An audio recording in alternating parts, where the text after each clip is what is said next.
अस्सलामुअलैकुम guys, a very good morning. आज हम स्टार्ट करने जा रहे हैं क्लासिफिकेशन ऑफ अमीनो एसिड। हमें पता है ये कि प्रोटीन फार्मेशन करने के लिए हमें बेसिक यूनिट यानी कि मोनोमर्स की ज़रूरत पड़ती है, जिसको हम अमीनो एसिड करते हैं। पर पहली बात हम ये डिस्कस करने जा रहे हैं कि जब हम अमीनो एसिड पढ़ रहे हैं तो उसकी क्लासिफिकेशन अगर करें, यानी कि कुछ कॉम्पिटिटिव एग्जाम में जैसे कि मेडिकल, एमबीबीएस और बीडीएस में पूछा जाता है अक्सर क्लासिफिकेशन ऑफ अमीनो एसिड किसी भी एक का दे देते हैं। तो we will discuss about the one by one in this slides. So amino acid are the building unit protein linkage together are the peptide bond। जो हमारा अमीनो एसिड होता है वो बेसिक मोनोमर ऑफ प्रोटीन होता है, जो जुड़ा होता है प्रोटीन यानी कि पेप्टाइड बॉन्ड से। तो कहा जा रहा है कि there are about 300 amino acid occur in nature, only 24 occur in protein.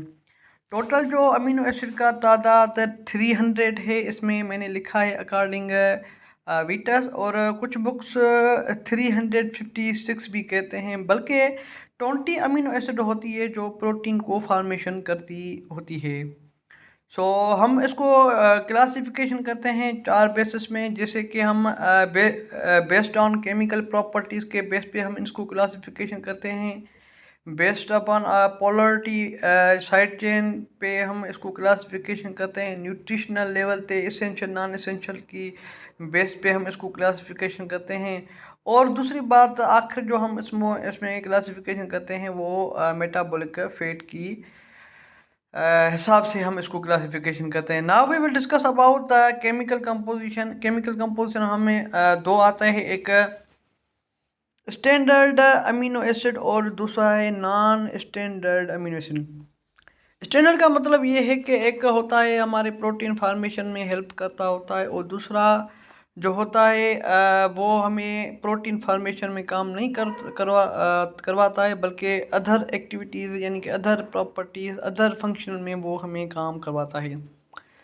देखते हैं नीचे, हम इसको स्टैंडर्ड अमीनो एसिड को फिर फर्दर क्लासिफिकेशन करते हैं न्यूट्रिशनल, एसिडिक एंड बेसिक। क्योंकि न्यूट्रिशनल वो होते हैं जो हम खाने में लेते होते हैं, और दूसरी एसिडिक होती है, बेसिक होती है। ये हमारे बॉडी में होती तो ज़रूर है, बल्कि जब हम लैब टेस्ट वगैरह कर रहे होते हैं तो उसमें अलग अलग एसिड बेस लेनी पड़ती है। वैसे भी नेचुरली फिनोमेना है हमारी बॉडी में। हमारा एक मैकेनिज्म सिस्टम है, बैलेंस मैकेनिज्म है। जब एसिड होता है तो बेसिक हो जाता है, यानी कि बफर सिस्टम हमारे बॉडी में है। हम इसको इसलिए क्लासिफिकेशन करते हैं एसिड बेस की वजह से, क्योंकि हम लेबॉर्ट्री में फंक्शन कर रहे होते हैं, कभी एसिड की ज़रूरत पड़ती है, कभी बेसिक अमीनो एसिड की पड़ती है, तो उस वजह से हम इसको क्लासिफिकेशन कर रहे हैं। हम इसको कह रहे हैं न्यूट्रिशनल अमीनो एसिड बेसिस। सबसे पहले हम एलिफेटिक अमीनो एसिड्स यानी कि एरोमेटिक भी होते हैं, और दूसरे एलिफेटिक होते हैं जो कि ओपन चेन में होते हैं, जिसमें हम मोनिक नेम से याद करते हैं गावली, glycine, alanine, valine, leucine and isoleucine. ये हमारे एलिफेटिक में आ जाती है। और दूसरा होती है सल्फर कंटेनिंग अमीनो एसिड, जिसको हम CM के शॉर्टकट से भी याद करते हैं, सिस्टीन एंड मिथ्योनिन। दूसरा होता है hydroxylic group containing amino acid, वो दूसरी है जो हम रिमेंबर करते हैं। ठारूशा एक सिटी का नेम है, उसके हिसाब से थ्रियोनिन और सीराइन। और दूसरा हम डिस्कस करेंगे हेट्रोसाइक्लिक अमीनो एसिड, यानी कि साइक्लिक चेन में होती है, बट उसमें बेंजीन मतलब एरोमेटिक रिंग नहीं होती, उसमें दूसरे कंपाउंड भी होती हैं, जिसको भी हम कहते हैं ट्रिप्टोफेन एंड हिस्टाडाइन होती है। और नाउ हम इसको क्लासिफिकेशन करते हैं amino group containing amino acid. Amino group होता है कुछ, वो दो होती हैं, प्रोलिन और हाइड्रोक्सी प्रोलिन अमीनो एसिड होती हैं। और लास्ट में हम डिस्कस करेंगे एरोमेटिक अमीनो एसिड, जो हमारी एरोमा लफ्ज़ जो होता है, एक ये लैटिन वर्ड है जो फ्रेगनेंस से लिया गया है, एरोमा। और वो फ्रेगनेंट यानी कि खुशबू वाली प्रोटीन, जैसे हम इसको जलाएंगे एक खुशबू वगैरह महसूस होगी। वो दो होती हैं हमारे, बल्कि तीन होती हैं, phenyl, alanine, tryptophan and tyrosine. Tyrosine जो हमारे जो थायराइड में भी फंक्शनल होती है। So now we will discuss about the acidic, basic and neutral. जो हमारा जो अमीनो एसिड होती है, टू फंक्शनल ग्रुप कंटेनिंग होती है, एक कार्बोऑक्सिलिक ग्रुप एंड दूसरा अमीनो ग्रुप। अगर कहा जाता है कार्बोऑक्सिलिक ग्रुप ज़्यादा होंगे as compare to the amino group, वो हमारी कहलवाएगी बेसिक। जो हमारे तीन है बल्कि चार हैं, हमने इसमें तीन मेंशन किए, लाइसिन, अर्जिनिन एंड हिस्टाडाइन। फिर अगर ऐसे ही कहेंगे OH ग्रुप लेस मतलब कम होंगे और अमीनो ग्रुप NH3 ज़्यादा होंगे, तो हम इसको कहेंगे एसिडिक, जिसको हम SP गुलाम अली भी कह सकते हैं, यानी कि glutamic acid and aspartic acid. So now we will discuss about the non standard amino acid. जो हमने कहा है हमारी प्रोटीन फार्मेशन में तो काम नहीं करती, बल्कि दूसरी एक्टिविटीज़ में भी हमें काम करवाती है। जैसे कि हम कहेंगे ओरिनथाइन साइकिल बनती है, उसमें ओरिनथाइन अमीनो एसिड हमारा काम करती है।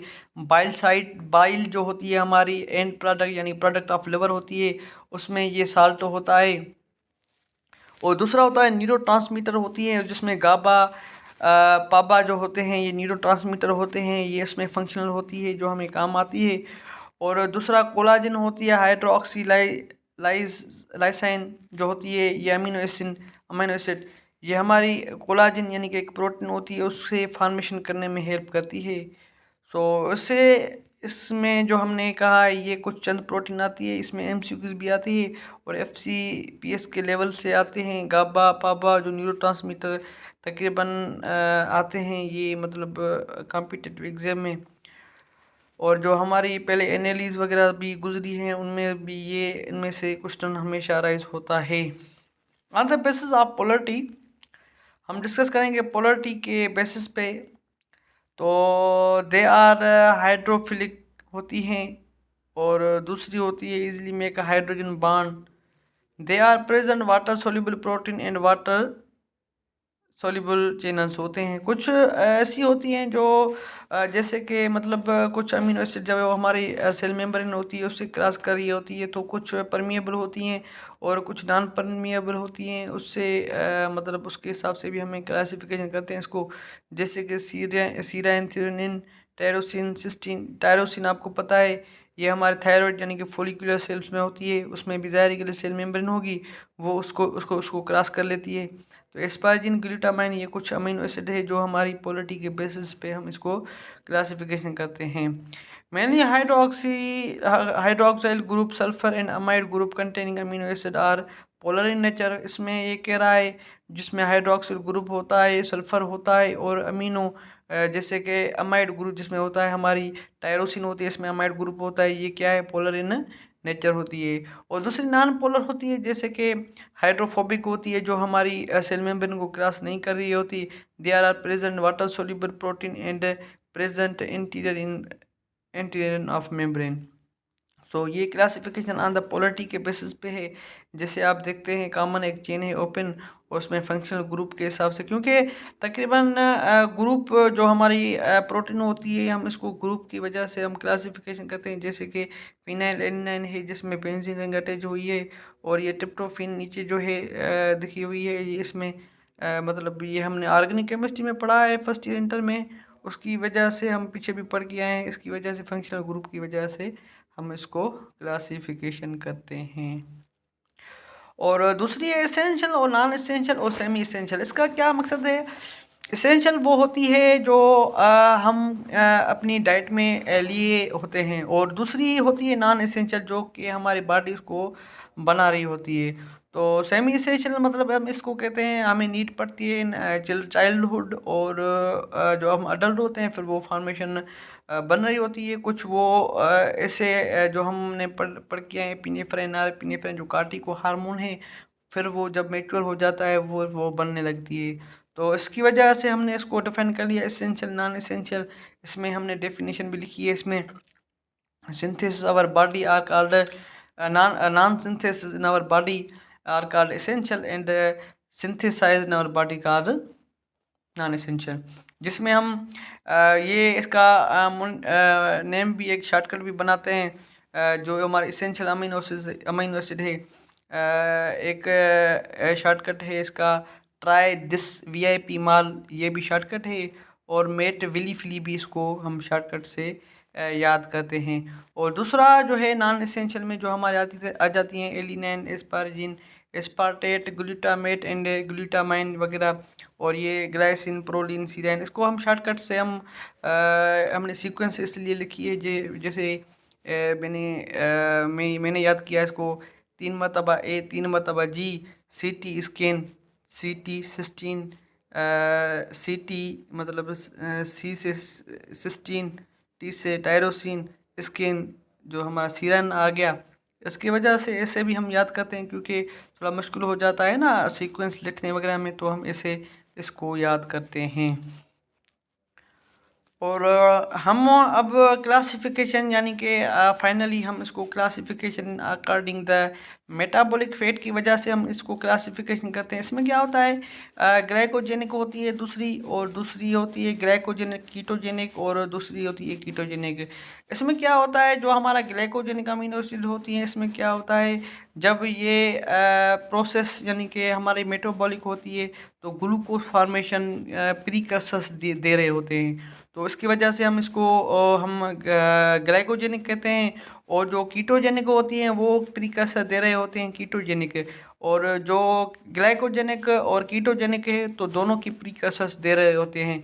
तो ये हम टेस्ट करते हैं लैब में ना, तो जब मतलब किसी को मगर मेगाब्लास्टिक यानी कि लिवर किडनी वगैरह जो फेलियर होती है, हम उसको कहते हैं कि भाई किस यानी कि हमारा GIT वगैरह कोई डिफेक्ट होते हैं, तो हम इसको चेक करके अंदाज़ा लगा देते हैं। जैसे कि हमारी ग्लाइकोजेनिक अमीनो एसिड भी है और कीटोजेनिक ग्लाइकोजेनिक भी है।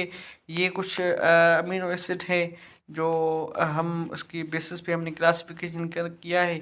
एलिनाइन है, अर्जिनाइन है और एस्पार्जिनेज, एस्पार्जिस्टीन वगैरह तकरीबन 16-17 अमीनो एसिड हैं जिसको हम ग्लाइकोजेनिक कहते हैं, सॉरी ग्लूकोजेनिक कहते हैं।